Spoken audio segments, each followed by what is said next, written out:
11 राज्यों की 93 लोकसभा सीटों पर वोटिंग खत्म। 64% मतदान। असम में सबसे ज्यादा 75% और सबसे कम महाराष्ट्र में 53% मतदान। बिहार छत्तीसगढ़ में 3 की मौत।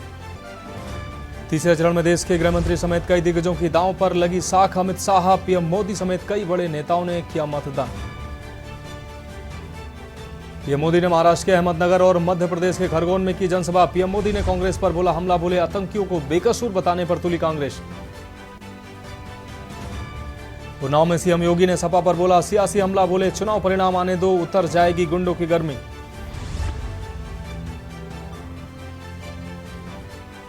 अखिलेश यादव की उन्नाव और कानपुर में ताबड़तोड़ रैलियां। निशाने पर रही भाजपा, बोले डबल इंजन सरकार का एक इंजन हुआ गायब। और चुनाव के बीच कांग्रेस को एक और बड़ा झटका। राष्ट्रीय प्रवक्ता राधिका खेड़ा बीजेपी में शामिल। प्रियंका राहुल समेत कई नेताओं पर लगाए गंभीर आरोप। आप देख रहे हैं के न्यूज, खबरों का सारथी। नमस्कार, देश की बात में आपका स्वागत है। मैं हूं मनोज मानस और खबरों की बात करें उससे पहले इस वक्त की बड़ी खबर से आपको रूबरू कराते हैं। लखनऊ से इस वक्त की बड़ी खबर सामने आ रही है। नेशनल कोऑर्डिनेटर को पद से हटाया गया है। बसपा ने यह कार्रवाई की है। बयानबाजी के चलते हटाए गए आकाश आनंद। तो बीएसपी ने, मायावती ने ट्वीट कर यह जानकारी दी है। बीएसपी से निष्कासित किए गए आकाश आनंद। बीजेपी के खिलाफ बयानबाजी की गई थी।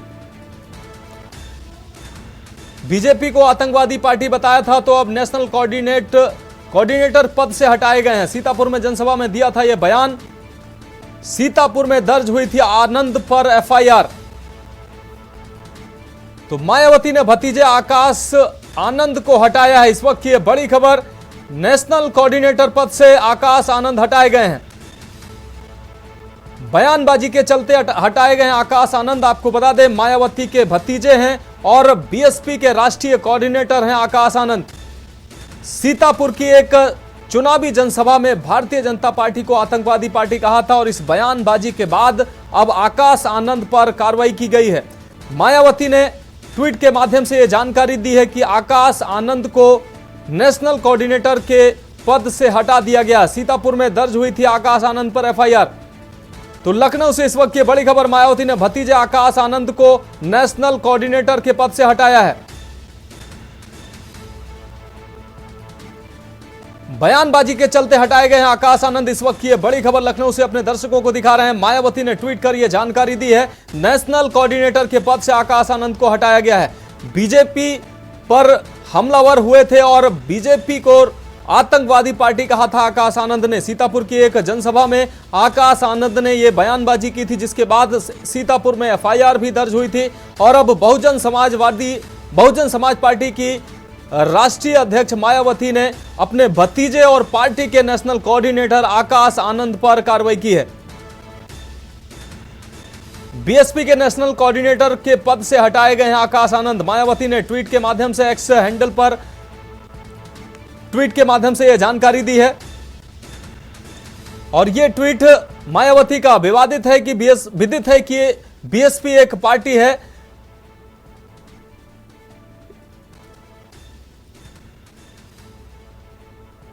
तो विदित है कि बीएसपी एक पार्टी के साथ ही बाबा साहब डॉक्टर भीमराव अंबेडकर के आत्म सम्मान व स्वाभिमान तथा सामाजिक परिवर्तन का भी मूवमेंट है, जिसके लिए मान्यवर श्री कांशीराम व मैंने खुद भी अपने पूरी जिंदगी समर्पित की है और इसे गति देने के लिए नई पीढ़ी को भी तैयार किया जा रहा है।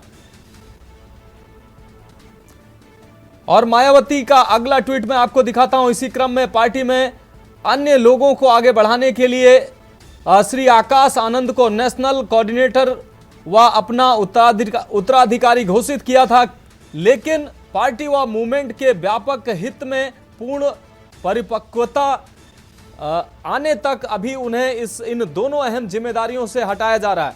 तो मायावती की यह कार्रवाई बीजेपी पर वो जो उन्होंने बयान दिया था उस बयान के बाद यह कार्रवाई मानी जा रही है।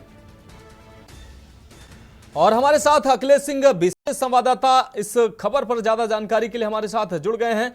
अखिलेश जी, मायावती ने यह बड़ी कार्रवाई की है, अपने भतीजे और नेशनल कोऑर्डिनेटर पर यह बड़ी कार्रवाई की है, अपने पार्टी के वारिस पर यह बड़ी कार्रवाई किस नजरिए से देखते हैं आप? बिल्कुल, आपको बता दें कि बहुजन समाज पार्टी की मुखिया मायावती ने अपने वारिस के तौर पर, यानी कहते हैं पार्टी की कमान आगे सौंपने के लिए जो तैयारी की थी, उसी तैयारी के मद्देनजर उन्होंने एक रणनीति के तहत आकाश आनंद को पार्टी में अपने मुखिया के तौर पर उन्होंने आगे बढ़ाने का काम किया था और उनको राष्ट्रीय कोऑर्डिनेटर के पद पर नियुक्त किया था। आपको बता दें कि बहुजन समाज पार्टी की लोकसभा चुनाव 2024 में जो रैलियां हो रही थी, वो कई प्रदेशों में रैली कर रहे थे। उसके साथ साथ उत्तर प्रदेश की ज्यादातर सीटों पर वो खुद भी रैली कर रहे थे। आपको बताएं कि मायावती के बाद अगर अब बसपा में किसी को फायर ब्रांड नेता के तौर, यंग नेता के तौर पर देखा जाने लगा था, तो आकाश आनंद की रैलियों में के द्वारा उनके जो भाषण दिए जाते थे, उस जो वो फायर ब्रांड की तरह भाषण दे रहे थे, उसको लेकर लगातार ये चर्चा होने लगी कि बहुजन समाज पार्टी एक यंग लीडर के फायर ब्रांड यंग लीडर के तौर पर उठ रही है। इसी बीच बहुजन समाज पार्टी के सीतापुर में जो बसपा के प्रत्याशी महेंद्र यादव के समर्थन में एक रैली आयोजित की गई थी। इस रैली के दौरान आकाश आनंद ने भारतीय जनता पार्टी पर हमलावर होते हुए कहा था कि यह एक आतंकवादी पार्टी, इस तरह के शब्दों को उन्होंने इस्तेमाल किया था।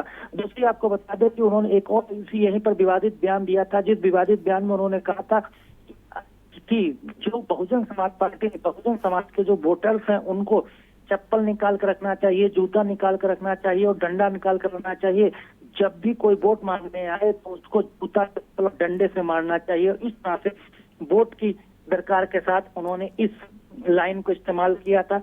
तो इससे भारतीय जनता पार्टी के एक तरफ से वहां पर चुनाव आचार संहिता उल्लंघन का मामला बना के सीतापुर में एक एफआईआर कराई गई थी। सीतापुर पुलिस में जो एफआईआर दर्ज की गई थी, उसमें बहुजन समाज पार्टी के राष्ट्रीय कोऑर्डिनेटर आकाश आनंद को मुख्य आरोपी बनाया गया था। इसके अलावा बहुजन समाज पार्टी के जो बाकी प्रत्याशी थे, कुछ नेताओं को भी इसमें सह आरोपी बनाया गया था। इन्हीं तमाम चीजों के बाद मायावती ने आकाश आनंद की तमाम जो चुनावी रैलियां पूरे उत्तर प्रदेश में लगी। अखिलेश जी, एक महत्वपूर्ण सवाल हमारा है, जिस तरीके से लगातार बसपा पर ये आरोप लगते रहे हैं, मायावती पर आरोप लगते रहे हैं कि बीएसपी भाजपा की बी पार्टी है, भाजपा की बी पार्टी के लगातार आरोप बहुजन समाज पार्टी पर लगते रहे हैं और भारतीय जनता पार्टी के ऊपर इस तरीके का ये जो बयान उन्होंने दिया था, उसके बाद ये कार्रवाई क्या इस बात को पुख्ता करती है कि जो मायावती और बीएसपी पर आरोप लगातार लगते रहे। दूसरी बात यह कि मायावती ने भाजपा के दबाव में यह कार्रवाई की है या वास्तव में पार्टी के अंदर वो शुचिता और इस तरीके की चीजों को पसंद नहीं करती हैं? देखिए, बहुजन समाज पार्टी के द्वारा, यानी बहुजन समाज पार्टी के राष्ट्रीय अध्यक्ष मायावती के द्वारा जो भी फैसला आकाश आनंद को पार्टी से बाहर करने और उनको पद से मुक्त करने को लेकर लिया गया है, इन तमाम अगर फैसलों पर नजर डाली जाए, उसके बाद लोकसभा चुनाव में लगातार जिस तरह से कैंडिडेट बदले जा रहे थे और जहां पर समाजवादी पार्टी या फिर कांग्रेस के द्वारा कोई ऐसा प्रत्याशी उतारा जा रहा था, वहां किसी विशेष समुदाय के प्रत्याशियों को मायावती लगातार टिकट बदल कर उनको उतार रहे थे, जहां पर भारतीय जनता पार्टी के लिए सुचिता, मतलब ये कह सकते हैं कि ये कुछ के लिए सुविधाजनक कैंडिडेट वहां पर हो सके। इस तरह के आरोप समाजवादी पार्टी और कांग्रेस के द्वारा लगातार लगाए जा रहे थे कि मायावती बहुजन समाज पार्टी के जो घोषित कैंडिडेट्स हैं, उनके नामों में बदलाव कर रही हैं और ऐसे कैंडिडेट्स को उतार रही हैं जैसे भाजपा चाहती है उनके जो इलेक्शन के जो समीकरण है उनको सेट करने के लिए उनके द्वारा उस तरह के नए नामों की घोषणा की जा रही। और इन्हीं सब चीजों को लेकर समाजवादी पार्टी, कांग्रेस या दूसरे और भी विपक्षी दल हैं जो मायावती पर भारतीय जनता पार्टी की बी टीम होने का आरोप लगाते हैं। और कई कैंडिडेट ऐसे नाम आते हैं जिनसे लगता भी है कि किसी को फायदा पहुंचाने के लिए कैंडिडेट की घोषणा की जा रही है। तो तमाम ऐसे परिदृश्य हैं जो चुनाव में देखने को मिल रहे हैं, जिससे अंदाजा लगाया जा रहा है कि ये किसी एक विशेष पार्टी को, खासकर भारतीय जनता पार्टी को फायदा पहुंचाने के लिए इस तरह के फैसले बहुजन समाज पार्टी की मुखिया मायावती के द्वारा किए जा रहे हैं। निश्चित रूप से अखिलेश जी, इस तमाम जानकारी के लिए आपका बहुत शुक्रिया। तो आपको बता दें, बहुजन समाज पार्टी में मायावती के द्वारा ये कार्रवाई जो की गई है, ये बहुत बड़ी कार्रवाई है। सीतापुर में एक जनसभा के दौरान आकाश आनंद ने भारतीय जनता पार्टी को आतंकवादी पार्टी कहा था, उसके बाद उन पर एफआईआर दर्ज हुई थी और आकाश आनंद की उसके बाद सारी रैलियां, सारी सभाएं रद्द कर दी गई थी और अब बहुजन समाज पार्टी ने उन पर बड़ी कार्रवाई की है। बसपा सुप्रीमो मायावती ने उनको नेशनल कोऑर्डिनेटर के पद से हटा दिया है। अब रुक करते हैं अगली खबर का। यूपी में तीसरे चरण के लिए 57.34% मतदान हुआ है। 10 सीटों के 100 प्रत्याशियों की किस्मत ईवीएम में कैद हुई है। हाथरस में 55.36% किया हुआ है मतदान। वहीं बदायूं में 54.31% मतदान हुआ है।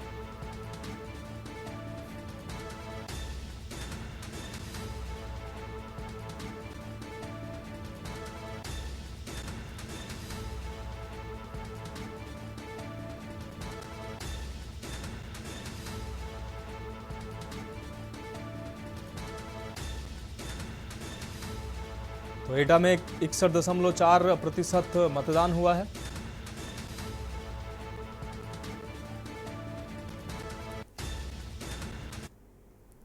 अब रुक करेंगे अगली खबर का। लोकतंत्र के महापर्व के तीसरे चरण में लोगों ने बढ़ चढ़कर हिस्सा लिया है, तो वहीं पक्ष और विपक्ष की एक दूसरे पर आरोप और प्रत्यारोप लगाते नजर आए हैं। गुजरात में पीएम नरेंद्र मोदी और अमित शाह ने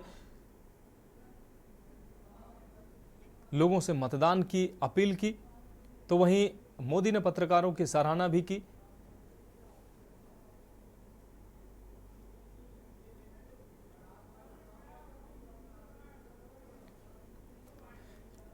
वहीं दूसरी ओर समाजवादी पार्टी ने बीजेपी पर जमकर निशाना साधा। मतदान के दौरान भी सपा ने मतदान में धांधली का आरोप लगाया। क्या कुछ कहा इन लोगों ने, सुनाते हैं आपको।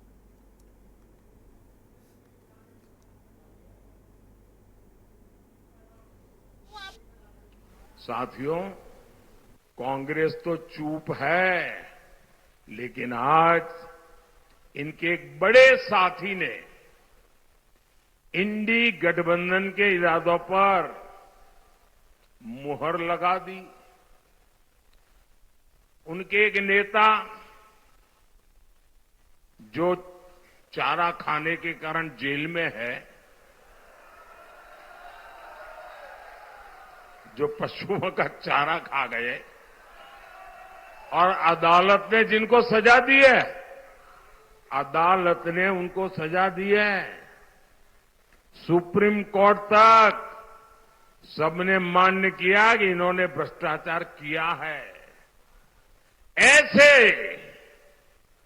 उनके सागरित और इनकी बेशर्मी देखो। वो अभी जमानत पे आए हैं बाहर तबीयत के कारण। जेल में कैद थे, कैदी है, गुनहगार है, और अदालत ने उनको गुनहगार बना दिया है जी। अरे आपके गांव में भी अगर कोई 6 महीने जेल सजा काट करके आए ना, तो गांव वाले भी दूर रहते हैं, बेटी का व्यवहार करने से दूर रहते हैं। भाजपा को संविधान मंडल कमीशन हमने लागू किया था ना। मंडल कमीशन में सैकड़ों जातियां हैं जो सामाजिक आधार है, धर्म आधार नहीं है, सामाजिक आधार है। और मंडल कमीशन ये रिजर्वेशन को ये ख़त्म करना चाहते हैं नरेंद्र मोदी, इसलिए इस तरह का ये सब बहाना बनाते हैं। और अटल बिहारी वाजपेयी जी ने तो संविधान समीक्षा आयोग बना दिया था, जिससे कि संविधान को लोग बदल दें और धर्म के आधार पर, धर्म आधार हो ही नहीं सकता धर्म आरक्षण का, सामाजिक आधार होता है। हम लागू किया, हम जानते हैं। हर चीज उधार की। जब ये सरकार बना रहे थे तो जो योजनाएं थी वो यूपीए से ली, नाम बदल दिए। वो नल जल योजना हो, स्वच्छ भारत योजना हो, तमाम योजनाओं में सिर्फ नामकरण संस्कार किया, योजनाएं यूपीए की उधार में ली। 10 साल हो गए, अब नेता भी हमसे उधार ले रहे हैं, प्रवक्ता भी हमसे उधार ले रहे हैं, नैरेटिव भी हमसे उधार ले रहे हैं, एजेंडा भी हमसे उधार ले रहे हैं। तो साहब 10 साल आप कर क्या रहे थे जब ना एजेंडा आपका, ना नैरेटिव आपका, ना नेता आपका है।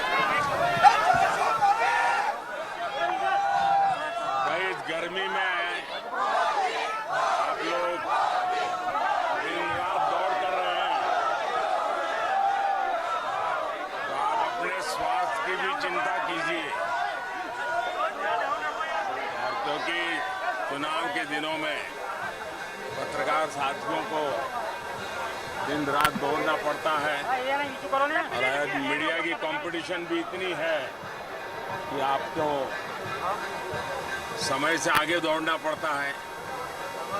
मैं तो यही प्रार्थना करूंगा आप सब पुराने साथियों को कि अपने स्वास्थ्य का जरूर ध्यान रखें और मैं हमेशा कहता हूं कि पानी बहुत पीना चाहिए।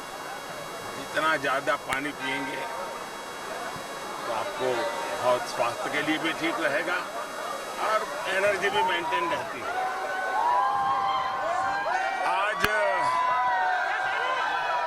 तीसरे चरण का मतदान है। मैं देशवासियों को विशेष रूप से आग्रह करूंगा कि लोकतंत्र में मतदान ये सामान्य दान नहीं है। हमारे देश में दान का एक महात्म्य है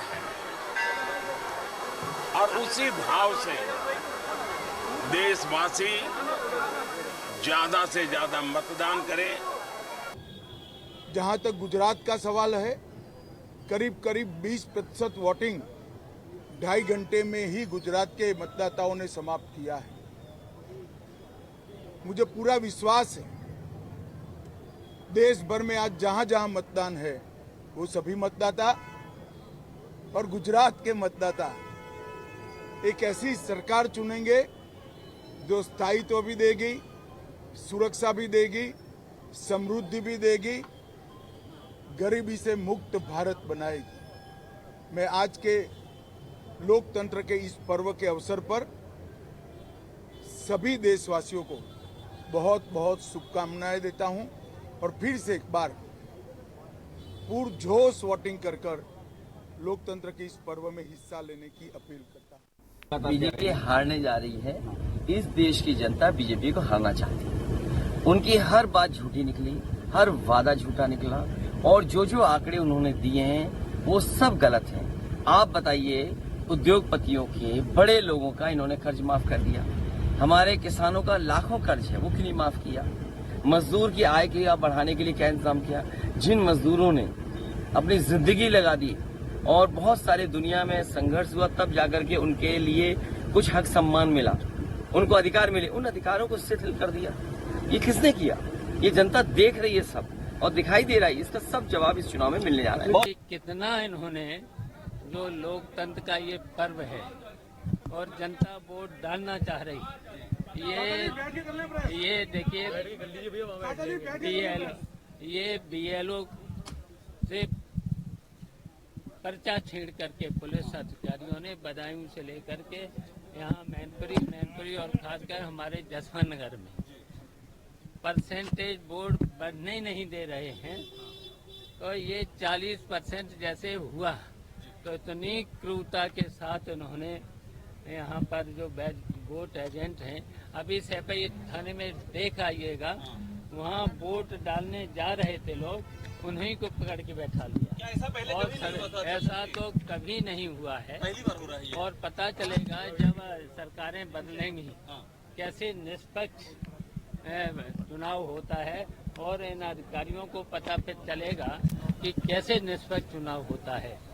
कहीं ना कहीं अलोकतांत्रिक तरीके से भाजपा का षड्यंत्र रहता है कि वो ब्रीच करे कहीं पे भी। तो ब्रीचिंग की जो पॉलिसी है ये इनके प्रदेशों तक में है। हमने देखा है कि किस तरह गवर्नमेंट्स, वर्किंग गवर्नमेंट्स को ये लोग ब्रीच करके, जैसा कि आपने शब्द का प्रयोग किया, गिरा देते हैं अलोकतांत्रिक तरीके से। तो मैं समझती हूँ, लेकिन अब ये लोग समझ चुके हैं कि कहीं ना कहीं ये विचारधारा की लड़ाई है और कहीं ना कहीं संविधान और लोकतंत्र को बचाने की लड़ाई है।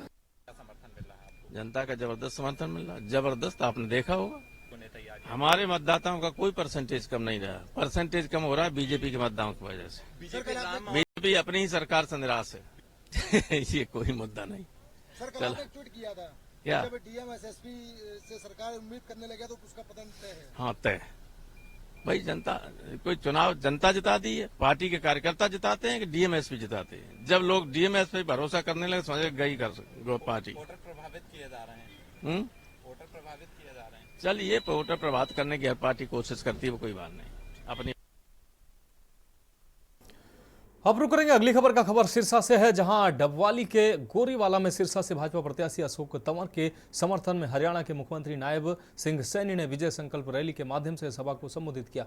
गोरीवाला में मुख्यमंत्री नायब सैनी ने विजय संकल्प रैली से कार्यकर्ताओं में जोश भरने का काम करते हुए अब की बार 400 पार, तीसरी बार मोदी सरकार के नारे लगाए। कांग्रेस पर निशाना साधते हुए मुख्यमंत्री नायब सिंह सैनी ने कहा कि कांग्रेस राज में भ्रष्टाचार चरम पर था। गोरीवाला में विजय संकल्प रैली को संबोधित करते हुए मुख्यमंत्री नायब सिंह सैनी ने कहा कि कांग्रेस के पास न नियत है और न ही नीति है। कांग्रेस भाईचारा बिगाड़कर वोट मांग रही है। कांग्रेस सरकार में जनता को न पर्याप्त बिजली मिल पा रही थी और न ही गैस सिलेंडर। भाजपा सरकार ने जनता की परेशानी को दूर किया है। शहर से लेकर गांव तक पर्याप्त बिजली दी जा रही है। गैस सिलेंडर के लिए अब लाइनों में नहीं लगना पड़ता है। मुख्यमंत्री मंगलवार को डबवाली के गोरीवाला गांव में आयोजित विजय संकल्प रैली में लोगों को संबोधित कर रहे थे। 25 मई को इस देश की सबसे बड़ी पंचायत का हमने चुनाव करना है। मुझे ध्यान में है कि लगातार 2014, 2019 इस देश के लोगों का बड़ा विश्वास नरेंद्र मोदी जी के ऊपर बढ़ रहा है और हर बार चुनाव के अंदर नरेंद्र मोदी जी जो ईमानदारी से काम कर रहे हैं, देश को जो आगे बढ़ाने का काम कर रहे हैं, जो देश के गरीब की चिंता कर रहे हैं, जो देश के किसान की चिंता कर रहे हैं, जो देश की महिलाओं की चिंता कर रहे हैं, जो देश के युवाओं की चिंता करते हुए इस देश के विश्वास को लगातार बड़ा नरेंद्र मोदी जी के पक्ष में देश के लोग कर रहे हैं। भाइयों, 2024 और 2014, भाइयों 2014 का भारत भी आप लोगों ने देखा है और 2024 का भारत भी देख रहे हैं। एक जमीन आसमान का अंतर आप लोगों को इन 10 वर्षों के अंदर अब रुक करेंगे अगली खबर का। भोपाल से अगली खबर। आयोग में पूर्व सीएम ने दर्ज कराई शिकायत। आपको बता दें, दिग्विजय सिंह ने दर्ज कराई है शिकायत। चंचौड़ा मतदान केंद्र में धांधली का आरोप लगाकर शिकायत दर्ज कराई है। 11 वोट पड़े, बताया जा रहा है 50 वोट।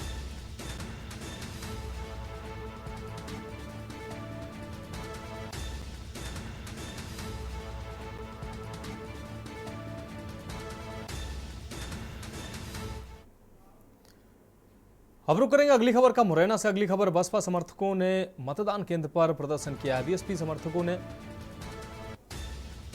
प्रशासन पर लगाए गंभीर आरोप, पीठासीन अधिकारी पर लगाए पक्षपात के आरोप। तो वोटिंग के बाद तमाम ऐसी घटनाएं सामने आई हैं, जिसके बाद ये शिकायतें सामने आई हैं।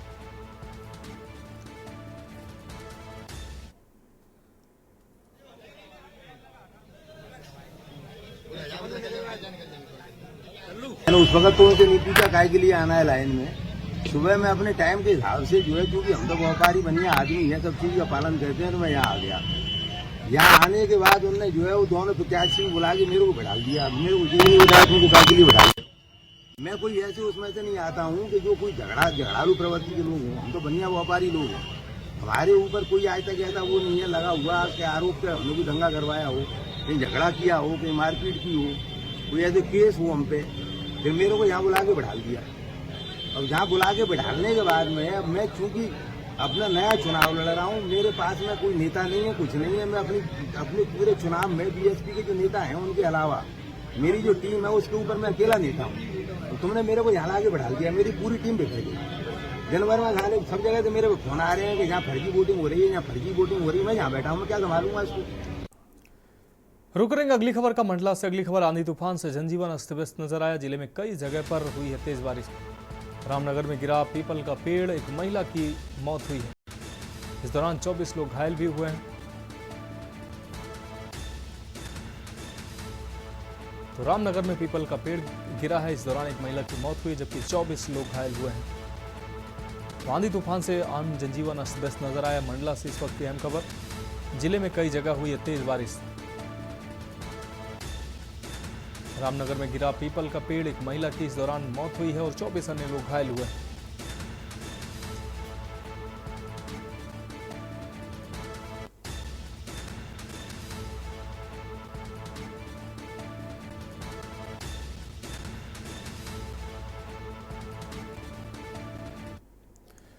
अब रुक करेंगे अगली खबर का। अगली खबर छत्तीसगढ़ से, जहां मतदान करने गए बुजुर्ग की मौत हुई है। 31 वर्षीय तरसियूस टोप्पो की मौत हुई है। गर्मी के चलते बेहोश होकर गिरा बुजुर्ग, अस्पताल में इलाज के दौरान मौत हुई है। जसपुर के जामटोली गांव का पूरा मामला।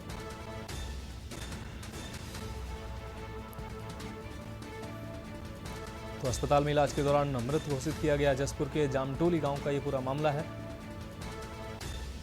मतदान करने गए एक बुजुर्ग की मौत हुई है। 71 वर्षीय तरसियूम टोप्पो की मौत हुई है। आपको बता दें,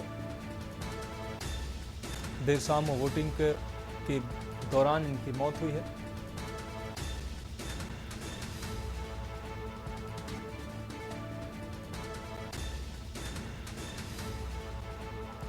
गर्मी के चलते बेहोश होकर बुजुर्ग की मौत हुई है।